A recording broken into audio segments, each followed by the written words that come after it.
हमने पिछला टॉपिक बेटा स्टडी किया था, that was called as a taxonomic aids. और टैक्सोनॉमिक एड्स मैंने सिंपली बेटा कहा था ये वो प्लेसेस है, प्रोसीजर्स है या कोई ऐसी टेक्निक है या बुक्स है जो हमें आइडेंटिफिकेशन और क्लासिफिकेशन में बेटा मदद कर रहा है। ठीक है बेटा। और इन टैक्सोनॉमिक एड्स में बेटा मैंने फ्लोरा के बारे में बताया बेटा। टैक्सोनॉमिक एड्स में बेटा मैंने आपको मैनुअल के बारे में बताया कि मैनुअल क्या होता है। टैक्सोनॉमिक एड्स के बारे में मैंने बेटा मोनोग्राफ के बारे में बताया कि मोनोग्राफ्स क्या होते हैं। इसके बारे में मैंने बेटा कैटलॉग के बारे में कहा बेटा कि कैटलॉग जो होता है हमारे पास वो क्या होता है। और इसके साथ साथ बेटा मैंने जर्नल की बात की बेटा, जर्नल की बात की। जो रिसर्च पेपर्स होते हैं बेटा उनको हम पहले जर्नल में पब्लिश करते हैं। ठीक है बेटा। और उसके बाद बेटा मैंने हर्बेरियम की बात की, हर्बेरियम की बेटा बात की मैंने। और हर्बेरियम मैंने बेटा बताया था आपको कि हर्बेरियम हम कैसे प्रिपेयर, हर्बेरियम क्या होता है, एक स्टोर हाउस है बेटा जहां पे डेड प्लांट्स जो होते हैं या उनके स्पेसिमेन्स जो बेटा होते हैं उनको हम ऐसी प्लेसेस में रखते हैं बेटा, शीट्स पे बनाते हैं। और इसकी प्रोसेस बेटा मैंने आपको कहा था कि इसके लिए हमें क्या क्या करना है। कलेक्शन के लिए जाना है बेटा, उसके बाद ड्राइंग की प्रोसेस होगी, उसके बाद प्रेसिंग की प्रोसेस होगी, उसके बाद कुछ केमिकल्स बेटा हम ऐड करेंगे और लास्ट में बेटा हम पेस्ट करेंगे एक शीट पे। और उस शीट पे फिर बेटा हम एक लेबल डालते हैं उस पे जिसने कलेक्ट किया है उसका नाम। ठीक है। उस प्लांट का नाम भी होगा, डेट भी होगा, टाइम भी होगा, प्लेस भी होगी, सब कुछ बेटा लेबल करके फिर हम क्या करते हैं, एक हाउस में बेटा हम इनको स्टोर करते हैं। ठीक है बेटा। तो ये हमारे कुछ टैक्सोनॉमिक एड्स यहां तक थी। लेकिन इसके बगैर भी बेटा और कुछ टैक्सोनॉमिक एड्स है बेटा। फॉर एग्जांपल हमारे पास इसके अलावा बेटा होता है that is called as botanical garden. Botanical garden जो बेटा होते हैं वो भी बेटा टैक्सोनॉमिक एड्स में आते हैं। इसके बाद बेटा हमारे पास आते हैं ज़ूलॉजिकल पार्क्स। जो ज़ूलॉजिकल पार्क्स होते हैं बेटा ये भी टैक्सोनॉमिक एड्स में आते हैं। और इसके बाद बेटा लास्ट में हमारे पास आता है that is called as museum. उसको बेटा हम म्यूजियम का नाम देते हैं। तो आज हम बेटा बात करेंगे बॉटनिकल गार्डन्स की। ठीक है बेटा। बॉटनिकल गार्डन, तो आज हम बेटा बात करेंगे बॉटनिकल गार्डन्स की। बॉटनिकल गार्डन तो इसकी बेटा हम आज बात करेंगे। ठीक है। बहुत ही इजी क्वेश्चन है बेटा और बहुत ही सिंपल क्वेश्चन, बहुत ही सिंपल टॉपिक है हमारे पास आज का। ठीक है। और इंटरेस्टिंग टॉपिक है कि बॉटनिकल गार्डन्स बेटा होते क्या है। ठीक है बेटा। तो पहले डिस्कस करेंगे what are the botanical gardens. Botanical gardens हम बेटा कहते हैं ये ऐसी प्लेसेस है, एक एनक्लोज्ड प्लेस होती है किसी जगह पे, जिस जगह पे हम बेटा प्लांट्स को, लिविंग प्लांट्स को बेटा रखते हैं इन प्रोटेक्शन। प्रोटेक्शन के लिए भी हम कहेंगे या हम कहेंगे दूसरी चीजों के लिए भी बेटा हम किसी भी एनक्लोज्ड स्पेस में अगर लिविंग प्लांट्स को रखेंगे उसको बेटा हम नाम देते हैं that is called as a botanical garden. समझना मेरी बात। तो हम कहेंगे बॉटनिकल गार्डन एक एनक्लोज्ड एरिया होता है, एक एनक्लोज्ड एरिया होता है where living plants are kept. मैं प्लांट्स की बात कर रहा हूं बेटा, where living plants are kept, जहां पे बेटा लिविंग प्लांट्स को रखा जाता है। अब ये जो बॉटनिकल गार्डन्स होते हैं ना बेटा, इन बॉटनिकल गार्डन्स पे बेटा गवर्नमेंट का कंट्रोल हो भी सकता है लेकिन कहीं पे बेटा इन पे गवर्नमेंट का कंट्रोल नहीं हो सकता है। फॉर एग्जांपल बेटा अगर आप टूलिप गार्डन जाओगे ना तो वहीं पास में आपको एक बॉटनिकल गार्डन मिलेगा। ठीक है। That is under the government control, वो गवर्नमेंट के कंट्रोल में है। एक एनक्लोज्ड एरिया है जहां पे आपको बहुत सारे प्लांट्स देखने को मिलेंगे। ठीक है बेटा। तो इनको हम नाम देते हैं बॉटनिकल गार्डन्स। क्या मैं बेटा एक इंपॉर्टेंट पॉइंट कह सकता हूं जो नीट के लिए क्वेश्चन आता है, क्या मैं ये कह सकता हूं कि ये बॉटनिकल गार्डन आसान living plants botanical garden is actually a living herbarium या लिविंग हर्बेरियम हर्बेरियम में बेटा हम रख रहे हैं डेड प्लांट्स को। ठीक है। स्पेसिमेन्स, उनके स्पेसिमेन्स को बेटा स्टोर करके रखते हैं। तो यहां पे भी बेटा हम क्या कर रहे हैं, एक प्रोटेक्टेड एनक्लोज्ड एरिया में बेटा लिविंग प्लांट्स को रख रहे हो। That means it is a living herbarium. ये बेटा एक लिविंग हर्बेरियम है। और ये क्वेश्चन बेटा पूछा जाता है which of the following is the living herbarium. तो लिविंग हर्बेरियम यहां पे हम बेटा बॉटनिकल गार्डन को बेटा कहते हैं। ठीक है बेटा। अब थोड़ा बहुत देखेंगे हम बेटा ये जो बॉटनिकल गार्डन्स है इनकी सिग्निफिकेंस क्या है, क्या है इनकी सिग्निफिकेंस, किस चीज के लिए बेटा ये काम आते हैं। ठीक है बेटा। तो पहले देखेंगे बॉटनिकल गार्डन्स की significance. Significance of botanical garden. ठीक है बेटा, ये सबको आएगा कि इनकी सिग्निफिकेंस क्या होगी। पहली सिग्निफिकेंस अगर मैं इनकी इंपॉर्टेंस बेटा कहूंगा तो हम कहेंगे बॉटनिकल गार्डन जो है इसमें जितने भी प्लांट्स हम रखते हैं बेटा, या जितने भी प्लांट्स हम यहां पे रखते हैं, ये हमारे आइडेंटिफिकेशन में काम आएगा। It is used for the identification of plants. It is used for identification of plants. समझना मेरी बात, जब भी हम बॉटनिकल गार्डन्स में बेटा प्लांट्स को रखते हैं, जिन जिन प्लांट्स को बेटा रखते हैं, उन प्लांट्स के नीचे हम क्या करते हैं बेटा, उन प्लांट्स को बेटा हम लेवलिंग करते हैं। जैसे हम हर्बेरियम में बेटा जो स्पेसिमेंस हमारे पास होते हैं उनकी जैसे हम लेवलिंग करते हैं ना, नीचे नाम लिखते हैं, उसी तरह बेटा जितने भी प्लांट्स बॉटनिकल गार्डन में होंगे उन प्लांट्स की बेटा हम लेवलिंग करते हैं। और लेवलिंग में बेटा हम दो चीजें लिखते हैं, दो चीजें बहुत ही इंपॉर्टेंट है, ये क्वेश्चन पूछा जाता है। दो चीजें हम लिखते हैं, एक लिखते हैं हम scientific name of the plant. Scientific, अगर आप कभी बॉटनिकल गार्डन गए होंगे बेटा, वहां जितने भी प्लांट्स होंगे ना तिमन पर लकुट बोर्ड लगित, या ब्रोट किन बोर्ड, या अगर प्लांट वुडी तेल सू बोर्ड लगित, तथा पे लिखित नाव साइंटिफिक नेम, और उसके साथ साथ उस प्लांट की, वो प्लांट किस फैमिली से बेटा बिलोंग कर रहा है ना, उस फैमिली का नाम वहां पे दिया होता है। क्लियर बेटा, और ये हमें यूज होता है in identification of the plants. ठीक है बेटा, कोई भी प्लांट, नया प्लांट आपने फॉर एग्जांपल बेटा अभी आपके पास कोई नया प्लांट है, आपको पता ही नहीं है ये प्लांट किससे बिलोंग कर रहा है, ठीक है, तो आप बॉटनिकल गार्डन में जाओगे और वहां पे देखोगे क्या ऐसा कोई प्लांट इस बॉटनिकल गार्डन में है। अगर होगा तो आप उसको उसी फैमिली में रखोगे, उसी प्लांट के साथ रखोगे। अगर नहीं होगा वहां पे तो आप और रिसर्च करोगे बेटा कि वाकई ये नया प्लांट है या ये प्लांट ऑलरेडी डिस्कवर हुआ है। क्लियर बेटा, तो हम कहेंगे लेवलिंग इसमें होती है। ठीक है, थर्ड इंपॉर्टेंट सिग्निफिकेंस बेटा, थर्ड इंपॉर्टेंट सिग्निफिकेंस को हम समझेंगे। थर्ड इंपॉर्टेंट सिग्निफिकेंस, ठीक है बेटा, ऐसे मेरी बात सुनिए। ठीक है बेटा, आप मान लीजिए कि जंगल में बेटा, जंगल में बेटा कोई इंपॉर्टेंट प्लांट है, कोई इंपॉर्टेंट प्लांट है, बहुत ही इंपॉर्टेंट प्लांट है बेटा, जंगल में कोई इंपॉर्टेंट प्लांट है बेटा। ठीक है, ये प्लांट इस जंगल में बेटा खतरे में है, ये डेंजर में है। मैं ऐसे लिखूंगा बेटा, इट इज इन डेंजर, ये डेंजर में है बेटा। मैं चाहता हूं कि ये प्लांट जो जंगल में बेटा है, डेंजर में है, बहुत ही इंपॉर्टेंट प्लांट है हमारे पास, इसकी मेडिसिनल इंपॉर्टेंस है, मेडिसिनल वैल्यू है, इसमें बहुत सारे कंपाउंड्स निकलते हैं बेटा, लेकिन ये बेटा डेंजर में है। मैं चाहता हूं कि मैं इस प्लांट को बेटा कंजर्व करूं। क्या करूं बेटा?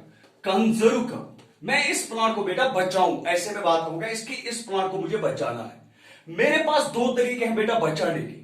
या तो मैं बेटा इस प्लांट को जहां पे पाया जाता है, यानी कि ये जंगल में पाया जाता है, तो इसका जो ये जंगल है बेटा, ये इसका नेचुरल हैबिटेट बनेगा, ये इसका नेचुरल हैबिटेट बनेगा। मेरे पास दो तरीके हैं बेटा, या तो मैं इसको वहीं पे प्रोटेक्ट करूं, वो जो जंगल का एरिया होगा बेटा, मैं उसी में इसको प्रोटेक्ट करूं बेटा। तो अगर मैं इसको अपने ही नेचुरल हैबिटेट में प्रोटेक्शन दूंगा, उस वक्त मैं बेटा कहता हूं कि मैंने कंजर्वेशन की, इसको बचाया, लेकिन अपने ही नेचुरल हैबिटेट में बचाया। अगर हम किसी भी प्लांट या स्पीशीज को अपने ही नेचुरल हैबिटेट में बेटा बचाएंगे ना, तो उसको बेटा हम नाम देते हैं, that is called as in situ conservation. उसको बेटा हम नाम देते हैं in situ conservation, in situ conservation. लेकिन अगर मैं इस प्लांट को बेटा यहां से निकालूंगा बेटा, और इसको मैं बेटा किसी बॉटनिकल गार्डन में बेटा रखूंगा, इस प्लांट को यहां से निकाला और किसी बॉटनिकल गार्डन में रखा, जंगल से निकाला और मैंने इसको श्रीनगर बॉटनिकल गार्डन में बेटा डाला, तो मैंने क्या किया बेटा, मैंने इस प्लांट को कंजर्व किया, अपने नेचुरल हैबिटेट में नहीं, मैंने इसको दूसरे हैबिटेट में बेटा कंजर्व किया। अगर हम किसी भी स्पीशीज की कंजर्वेशन कैसे करेंगे, अपने नेचुरल हैबिटेट से निकाल कर बेटा दूसरी जगह उसको कंजर्व करेंगे, उस वक्त हम उस कंजर्वेशन को नाम देते हैं, that is called as ex situ conservation. उसको बेटा हम एक्स सीटू कंजर्वेशन का नाम देते हैं। ये जो बॉटनिकल गार्डन्स होते हैं ना बेटा, इनका मकसद ही होता है कि हम प्लांट्स की एक्स सीटू कंजर्वेशन यहां पे करते हैं। तो हम कहेंगे बॉटनिकल गार्डन्स की इंपॉर्टेंस ये है कि यहां पे हम ex situ conservation of plants करते हैं, ex situ conservation of plants. मैंने क्यों लिखा एक्सिड्यू? क्योंकि हम नेचुरल हैबिटेट से किसी प्लांट को निकाल कर बेटा बॉटनिकल गार्डन में बेटा उसको रखते हैं, उसको वहां पे केयर करते हैं, उसके लिए हम वहां पे जो भी हमारे पास होगा हम उसको वहां पे वो प्रोवाइड करते हैं बेटा, ताकि ये प्लांट स्पीशीज बेटा बच जाए, क्योंकि ये प्लांट बहुत ही इंपॉर्टेंट है मेडिसिनली, या हम कहेंगे इकोनॉमिकली, या जो भी इसमें है हम कहेंगे ये बहुत ही इंपॉर्टेंट है, तो हम कहेंगे हमने यहां पे की एक्सिड्यू कंजर्वेशन। ठीक है बेटा। और एक सिग्निफिकेंस आप लिख सकते हो बेटा एंजॉयमेंट के लिए, या हम कहेंगे प्लेसेस ऑफ अट्रैक्शंस बेटा ये बन सकती है, प्लेस ऑफ अट्रैक्शन बनती है। और एक बात जो बेटा एनसीईआरटी या बहुत ही कम बोलते हैं, अगर हम देखेंगे बेटा तो बॉटनिकल गार्डन्स बेटा गवर्नमेंट के लिए इकोनॉमिक पर्पस होता है। ठीक है, हमारे लिए, अगर मेरे लिए आप देखोगे तो मेरे लिए बेटा ये सब्जेक्ट बनेगा, मेरे लिए ये ऐसा सब्जेक्ट बनेगा जिसके लिए मैंने बेटा पढ़ाई की है। मैं उस वक्त उनकी इकोनॉमिक वैल्यू को नहीं समझूंगा, मैं ये समझूंगा कि इस प्लांट स्पीशीज को बेटा बचाना है। लेकिन गवर्नमेंट के पर्पस के व्यू से अगर गवर्नमेंट की तरफ से देखेंगे तो उनका पर्पस ये नहीं होता है, उनका एक्चुअल पर्पस बेटा होता है that they will generate the economy, वो बेटा इकोनॉमी को जनरेट करेगी, they will generate the economy. जैसे ट्यूलिप गार्डन है, ठीक है बेटा, ऐसे बहुत से गार्डन्स है, उनका पर्पस होता है इकोनॉमी। ठीक है, तो ये सिग्निफिकेंस ऑफ बॉटनिकल गार्डन्स है। अब बेटा हम देखेंगे कुछ बॉटनिकल गार्डन्स के नेम। ठीक है बेटा, कुछ बॉटनिकल गार्डन्स के नेम देखेंगे बेटा, और हमारा बॉटनिकल गार्डन बेटा यहां पे कंप्लीट होगा। सो कुछ बॉटनिकल गार्डन्स के नेम बेटा देखेंगे। तो एक बहुत बढ़िया बॉटनिकल गार्डन पाया जाता है, उसको हम नाम देते हैं बेटा royal botanical garden, royal botanical garden, ये याद रखना है बेटा, रॉयल बॉटनिकल गार्डन। और रॉयल बॉटनिकल गार्डन बेटा क्यू में पाया जाता है, इन इंग्लैंड, ये बेटा इंग्लैंड में पाया जाता है। तो ये पहला है जिसको हम नाम देते हैं रॉयल बॉटनिकल गार्डन, और ये सबसे बड़ा बॉटनिकल गार्डन है। और इसकी एक इंपॉर्टेंस एक्स्ट्रा पॉइंट यहां पे बताऊंगा बेटा, इस बॉटनिकल गार्डन के अंदर एक हर्बेरियम पाया जाता है, बॉटनिकल गार्डन के अंदर बेटा आप देखोगे एक हर्बेरियम पाया जाता है, और उस हर्बेरियम में बेटा कम से कम 6 मिलियन स्पेसिमेंस है, 6 मिलियन स्पेसिमेंस हम कहेंगे शीट्स बेटा वहां पे प्रिजर्व है। दूसरा हमारे पास है that is national botanical garden. India में बेटा 3 पाए जाते हैं, one is national botanical garden, national botanical garden बेटा, और ये पाया जाता है बेटा लखनऊ में। ये डायरेक्ट क्वेश्चन है बेटा, इनको कुछ नहीं करना है, याद करना है बेटा, नेशनल बॉटनिकल गार्डन जो बेटा लखनऊ में पाया जाता है। और एक हमारे पास है लॉयड, सॉरी बेटा, एक हमारे पास है that is Lloyd botanical garden, Lloyd botanical garden. ऐसा नहीं समझना बेटा कि इसका नाम लॉयड है तो ये इंडियन नेम नहीं है, ये भी बेटा इंडिया में पाया जाता है, and it is present in Darjeeling, ये बेटा दार्जिलिंग में पाया जाता है। ठीक है बेटा। और लास्ट वन जो हमारे पास है बेटा, इसको इंपॉर्टेंटली याद रखना बेटा, इसका नाम है इंडियन बॉटनिकल गार्डन, इसको बेटा हम इंडियन बॉटनिकल गार्डन का नाम देते हैं, इंडियन बॉटनिकल गार्डन, और ये सबसे बड़ा बॉटनिकल गार्डन है। ठीक है बेटा, largest botanical garden in India. इसका नाम बेटा चेंज किया गया है, अब इसका नाम इंडियन बॉटनिकल गार्डन नहीं है, इसका नाम है बेटा आचार्य जगदीश चंद्र बोस बॉटनिकल गार्डन। याद रखिए, आचार्य जगदीश चंद्र बोस, आचार्य जगदीश चंद्र बोस बॉटनिकल गार्डन,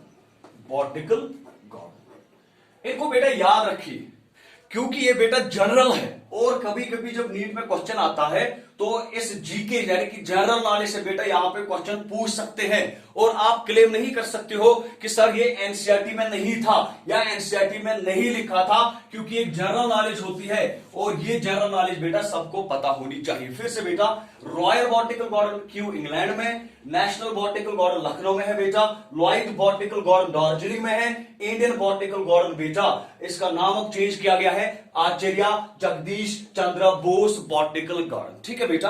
अब इसके बाद हम बेटा जाएंगे दूसरे टॉपिक पे, जिसको हम नाम देते हैं ज़ूलॉजिकल पार्क्स। जिनको बेटा हम जूलॉजिकल पार्क्स का नाम देते हैं। और ये क्वेश्चन भी बेटा आपको इजीली आएगा, ज्यादा कहने की जरूरत नहीं है इसमें बेटा। जूलॉजिकल पार्क्स, जूलॉजिकल पार्क्स बेटा, zoological parks one second sir, जो ये आखिरी वाला गार्डन है ना, हाँ, ये कहाँ लोकेट है? ये जो लास्ट ना, एक minute, last it is located Calcutta, it is located Calcutta, Calcutta जो लास्ट वन है बेटा उसको पॉइंट में लिखे कलकत्ता, बंगाल, वेस्ट बंगाल में। It is located in West Bengal. इसका नाम याद रखना, इसका नाम चेंज हो गया है आचार्य जगदीश चंद्र बोस बॉटनिकल गार्डन। ठीक है बेटा। अब हमारे पास है जूलॉजिकल पार्क्स। ठीक है, सो जैसे हमने बॉटनिकल गार्डन्स को देखा ना बेटा, वैसे ही बेटा जूलॉजिकल पार्क्स है। ठीक है, बहुत ही सिंपल है। जूलॉजिकल पार्क्स क्या है बेटा?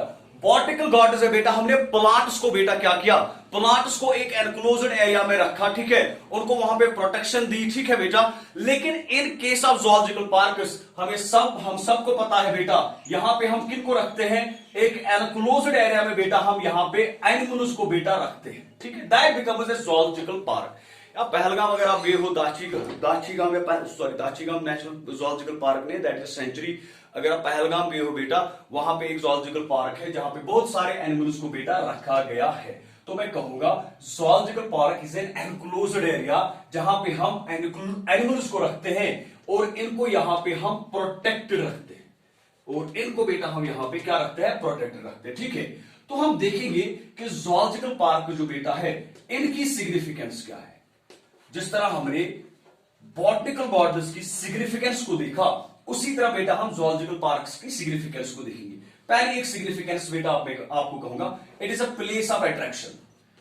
प्लेस ऑफ अट्रैक्शन फॉर किन के लिए बेटा? For children. आपके लिए नहीं, आप छोटे नहीं हो, आप तो बड़े हो। Attraction for children. ठीक है बेटा, वो वहां पे ठीक है, और बहुत खुश हो जाते हैं बेटा, तो हम कहेंगे place of attraction for children. दूसरी बात बेटा हम कहेंगे, जैसे हमने बॉटनिकल गार्डन्स में बेटा बात की, अगर हम जूलॉजिकल पार्क को बेटा देखेंगे ना क्लोजली, अगर हम इसकी अगर हम देखेंगे तो हम कहेंगे it is also used in the identification of animals. It is also used in identification of animals. इसमें भी बेटा हम एनिमल्स को बेटा आइडेंटिफाई करते हैं। और एक पॉइंट बेटा, ये जो जूलॉजिकल पार्क्स होते हैं, यहां पे हम एनिमल्स को केजेस में रखते हैं, बंद रखते हैं केजेस में, खुला नहीं छोड़ सकते हैं, इनको केजेस में बेटा बंद रख सकते हैं। और उस केज के बाहर बेटा एक लेवल लगाते हैं। उस लेवल में बेटा हम दो चीजें लिखते हैं, एक तो यहां पे भी हम लिखेंगे साइंटिफिक नेम, और दूसरा जो है बेटा वो हम लिखते हैं फैमिली। क्या लिखते हैं बेटा फैमिली लिखते हैं। ठीक है, जैसे लीपार्ड को केज में डाला, ठीक है, बियर को केज में डाला, and it is used for the identification of the animals. ठीक है, ये मैंने बहुत बार डिस्कस किया। और एक पॉइंट है, लास्ट पॉइंट बेटा, अगर जूलॉजिकल पार्क्स को बेटा देखेंगे, so these are also used for ex situ conservation. इसमें भी बेटा हम क्या करते हैं, इसमें भी बेटा हम एक्स सिटू कंजर्वेशन बेटा करते हैं। So these are also used for the ex situ conservation of the animals. मान लीजिए बेटा हमारे पास बहुत सारे एनिमल्स ऐसे हैं जो एंडेंजर्ड हैं। फॉर एग्जाम्पल एक एग्जाम्पल दूंगा बेटा, सलमान खान की एग्जाम्पल है। सलमान खान ने आज से 10-12 साल पहले बेटा एक हिरन का शिकार किया था। ठीक है, वो हिरन जो था वो था ब्लैक बग, उसको कहते हैं ब्लैक बग हिरन जो था बेटा, उसका शिकार किया था। अब मुझे एक बात बताए बेटा, इतने सारे एनिमल्स के शिकार होते हैं, डॉग्स के शिकार होते हैं। चाइना में तो डॉग फेस्टिवल ही होता है, बहुत सारी कंट्रीज में कैट फेस्टिवल होता है, वहां पे रैट फेस्टिवल होता है, सारे फेस्टिवल्स है वहां पे, स्नेक फेस्टिवल। तो फिर सलमान खान को बेटा सजा क्यों हुई थी? समझना मेरी बात, क्योंकि जो ब्लैक बग था ना उस वक्त, that was an endangered species. वो बेटा एक एंडेंजर्ड स्पीशीज है। एंडेंजर्ड स्पीशीज का मतलब बेटा समझ रहे हो, एंडेंजर्ड स्पीशीज हम उस स्पीशीज को कहते हैं जिनकी जनसंख्या कम होती है, यानी कि जिनका नंबर बेटा बहुत ही कम होता है, बहुत ही कम होता है, यानी कि ये बेटा डेंजर में होते हैं। दीज आर इन डेंजर कि ये बेटा एक्सटिंक्ट हो जाएंगे, that they will become extinct, ये एक्सटिंक्ट हो जाएंगे, डेंजर में होते हैं और एक्सटिंक्ट हो जाएंगे। तो ऐसे एनिमल्स को बेटा हम मार नहीं सकते हैं। उसके लिए बेटा अगर उनको मारेंगे तो कानूनी तौर पर आप पे बेटा आपको सजा मिल सकती है। तो इसलिए हम क्या कर रहे हैं, जितने भी एंडेंजर्ड स्पीशीज होती है ना बेटा, उनको हम इन्हीं जूलॉजिकल पार्क्स में रखते हैं। और जब इन एंडेंजर्ड स्पीशीज को इन जूलॉजिकल पार्क्स में बेटा रखते हैं तो वहां पे इनको क्या किया जाता है, इनकी जो ब्रीडिंग है बेटा उसको इंक्रीज किया जाता है, ब्रीडिंग इनकी इंक्रीज की जाती है, ठीक है, यानी कि इनका नंबर बेटा इंक्रीज किया जाता है। तो मैं कह सकता हूं बेटा कि जो जूलॉजिकल पार्क्स है इट इज एक्चुअली एरिया, ये ऐसा एरिया है बेटा जहां पे हम एंडेंजर्ड स्पीशीज जो होते हैं उनको कंजर्व रखते हैं, उनको कंजर्व करते हैं और उनके लिए हम एक ब्रीडिंग ग्राउंड बनाते हैं ताकि वो अपना नंबर बेटा फिर से इंक्रीज कर सके। क्लियर। और एक लाइन एनसीईआरटी पे दी गई है बेटा, दैट इज ये जो जूलॉजिकल पार्क्स होते हैं बेटा, यहां पे जितने भी एनिमल्स हम बेटा रखते हैं ना, उन एनिमल्स पे बेटा उनका फीडिंग हैबिटेट या तो हम कहेंगे बेटा उनका जो बिहेवियर है बेटा उसको यहां पे स्टडी किया जाता है फॉर द रिसर्च पर्पसेस। और ये लाइन बेटा एनसीईआरटी पे दी गई है कि जो बिहेवियर और फीडिंग हैबिटेट होता है बेटा डिफरेंट एनिमल्स का देखा जाता है, तब जाके बेटा आपके बुक्स में लिखा होता है जो टाइगर होता है वो उसका बिहेवियर कैसा है, जो लीपर्ड होता है उसका बिहेवियर कैसा है, जो रैट होता है उसका बिहेवियर कैसा है, क्योंकि यहां पे फिर स्टडी की जाती है इन ऑर्गेनिजम्स पे, इन एनिमल्स पे बेटा स्टडी की जाती है, इनके फीडिंग हैबिटेट और इनके बिहेवियर को बेटा हम देखते हैं। ठीक है। एक जूलॉजिकल पार्क बेटा पाई जाती है, दिल्ली में है, मैं गया हूं वहां पे बेटा, अगर आपको मौका मिले तो आप भी जाना वहां पे। ठीक है। एक जूलॉजिकल पार्क है वहां पे, that is national zoological park, और ये दिल्ली में है बेटा, इसको बेटा आपको याद रखना है, national zoological park, it is present in, ये बेटा दिल्ली में प्रेजेंट है। ठीक है बेटा, यहां पे मैं गया हूं। ठीक है, आपको भी अगर मौका मिलेगा तो आप भी जाना बेटा। ठीक है बेटा। अब इसके बाद हमारा है last one, that is museum. ठीक है बेटा, म्यूजियम से शायर नहीं पता, वो शायर नहीं पाने पढ़ूंगे, वो पढ़ना या कहीं वैसे उसने बॉटनिकल गार्डन ते पढ़ना कहीं, जूलॉजिकल पार्क ते पढ़ना कहीं, उनमें थोड़ा बहुत अथमस।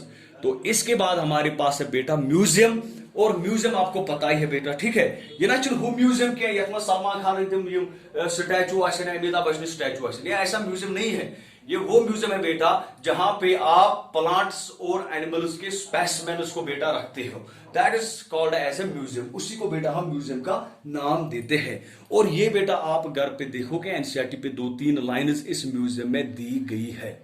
अब बेटा बात को समझिए, जो लिविंग वर्ल्ड है बेटा, ऑलमोस्ट हमने लिविंग वर्ल्ड को बेटा कंप्लीट किया, और मैंने कल लिविंग वर्ल्ड के सारे नोट्स बेटा एंड तक सेंड किया आपको। ठीक है, आप इसकी कॉपी बनाओगे बेटा, एक छोटा सा क्वेश्चन हमें इसमें पढ़ना है, दैट इज टैक्सोनॉमिकल कीज, लेकिन उसको थोड़ा डिटेल में पढ़ना है, इस टाइम वो कंप्लीट नहीं होगा, इसलिए मैं उसको इस वक्त नहीं उठाऊंगा, उसमें 20-25 मिनट बेटा जाएंगे। ठीक है, लेकिन ये जो लिविंग वर्ल्ड आपने कंप्लीट किया बेटा, इसकी कॉपी आप बनाओगे, और कल मैं एक एक्स्ट्रा क्लास नहीं, कल मैं 1 घंटे की क्लास लूंगा, और मैं 1 घंटे की क्लास बेटा घर पे ही लूंगा कल। ठीक है, मैं घर पे ही लाइव आ जाऊंगा और मैं वहीं पे क्लास दूंगा, कल हम इंस्टीट्यूट यहाँ पे नहीं आएंगे, लेकिन मैं घर पे क्लास दूंगा। लेकिन उस क्लास से मेरे पास 2 चीजें रहेंगी, एक तो हम टैक्सोनॉमिक कीज पढ़ेंगे, और दूसरी बात मैं एक डीपीटी शीट बेटा आपको दूंगा। ठीक है, उस डीपीटी शीट को बेटा हम करेंगे। ठीक है, मैं उसके क्वेश्चंस आपको दिखाऊंगा, प्रीवियस नीट के ईयर्स जो भी क्वेश्चन है उसको दिखाऊंगा बेटा, उसको हम कल करेंगे। ठीक है बेटा।